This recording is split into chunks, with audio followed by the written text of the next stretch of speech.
приятели, за всички, които се чудят защо аз и MC Pingy изчезнахме от пазара, спокойно, приятели, това е само временно, очаквайте голямото за връщане.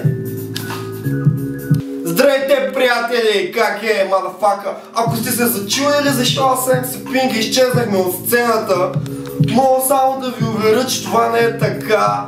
Просто всеки си имаше своите проблеми и трябваше да си пише дипломната работа, Pingy си оправя зъби, сега няма пари да дойде в София.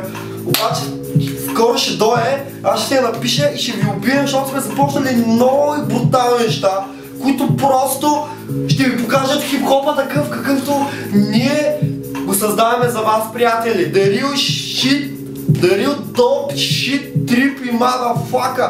You know what I'm saying? Свине комплекс, pop rap, grill sex, fuck you! Yo, baby, baby. Yo, yo. На здраве! Big up за хип-хопа! Респект за колегите и тези, които вече малко се повтарят и повтарят. Йо! Йо! What up, boy? Кажи ти се сгучи. Сашо Рапа бате и MC Pingy. Сашо Рапа бате и MC Pingy. Сашо Рапа бате и MC Pingy. И Диля и Лимит пини си. Да сме хардкор. Да съпортваме и едните и другите, всичките. Да, май ми мисля, че беше шапката. Какво правиш? Кажи когато съм красив. Да започвам.